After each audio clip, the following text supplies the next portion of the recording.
the DPRK has made a very bold move. They have decided that, finally, there will not be any nuclear negotiations with the United States. That is, the DPRK has now said, very proudly and out, that they are a nuclear-armed state, and it is going to stay that way.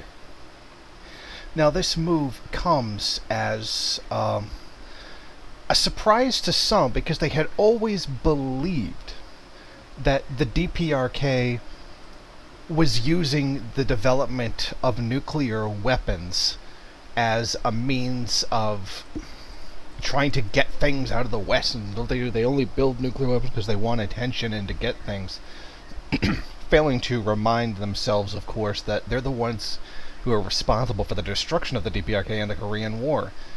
And the United States is the number one reason why Korea is split into two different countries today. And that the United States constantly threatens the DPRK, which is why they wanted the nuclear weapons to begin with, why this became a policy. And once they had a nuclear deterrent, they could spend less on their military and focus more on consumer goods, more on infrastructure, etc., because the threat of invasion didn't require as much military force, because they have the nuclear deterrent. Well, it was already somewhat on the table that the DPRK would be willing to get rid of the nuclear weapons, or not develop any more nuclear weapons, if the United States would simply allow them to just exist and stop sanctioning them, blocking them from being able to buy food and medicine and other things, and particularly fuel and fertilizer. So,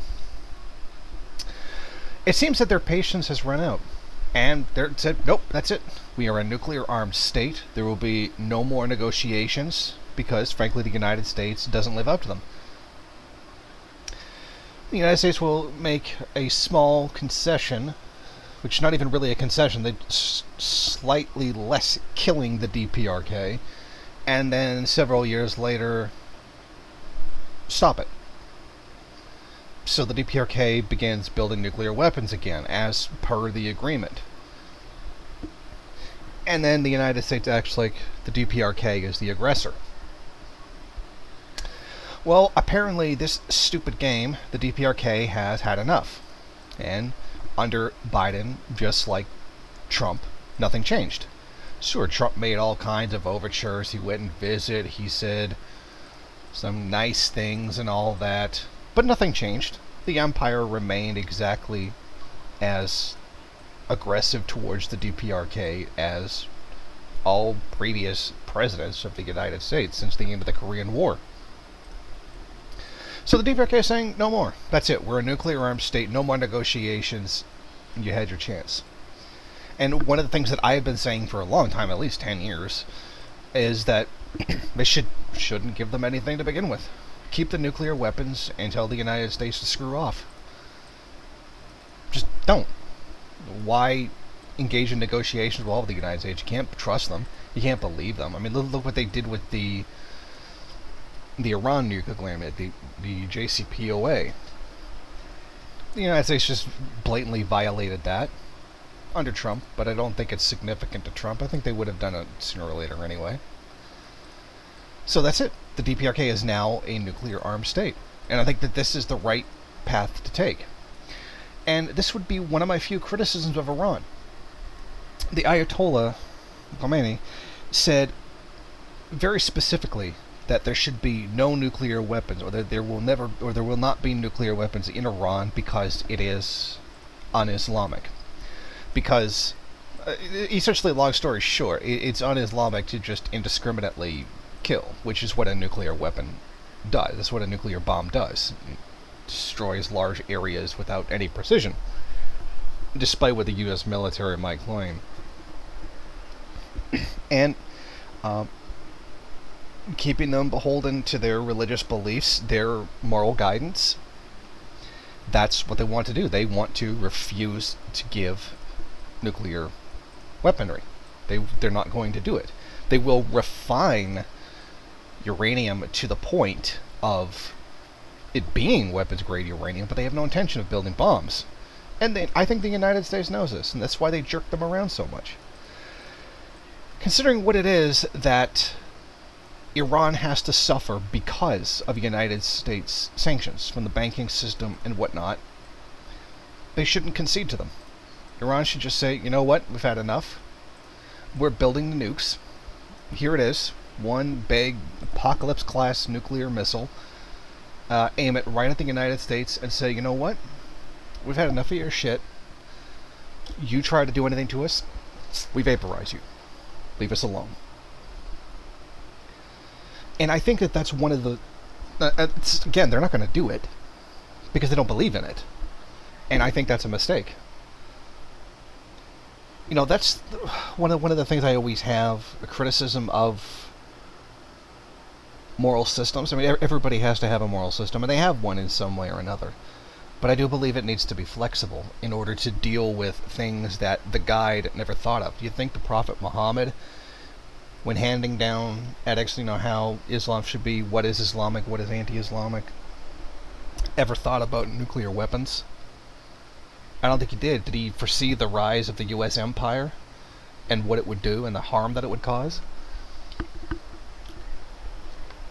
I think Iran has every right to defend itself from the United States. That includes the use of nuclear weapons as a deterrent. And I think they have the right to do that. If you don't like it, then stop repressing everybody under the yoke of imperialism. But they're not going to do that. So they have every right to defend themselves. So I think in this case the DPRK has the correct line, and Iran doesn't. I think Iran is holding themselves back for along a moral guide that I think won't help them in the end. I think that they need to make an exception in this case in order to defend themselves.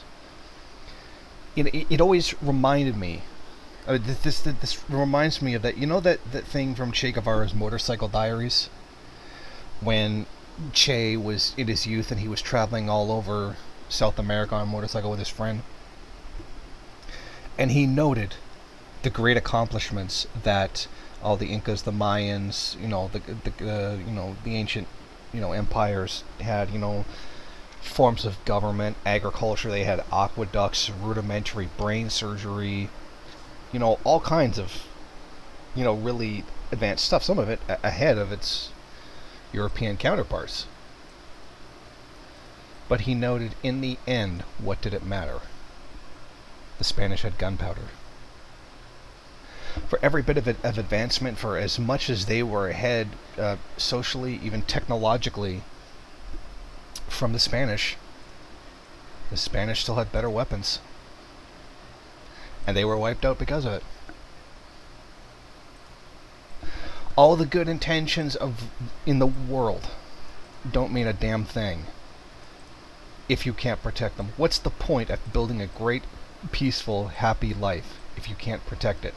And it's going to get taken away from the first guy, the first empire that's going to come along.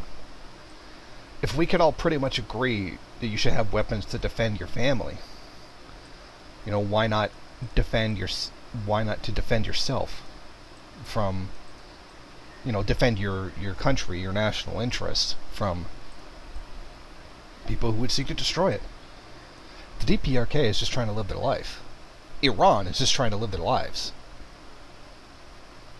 They're just trying to get by day to day and do their own thing. They're not trying to control the goddamn world by the barrel of a gun like the United States. They have every right to defend themselves.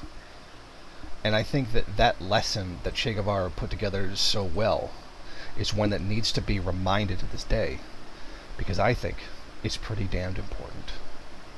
Thank you for watching. If you like this program, then please head over to my Patreon page and set up a monthly donation. It's your donations that keep this program running. Also, if you would like, please rate, comment, subscribe, and share in various social media.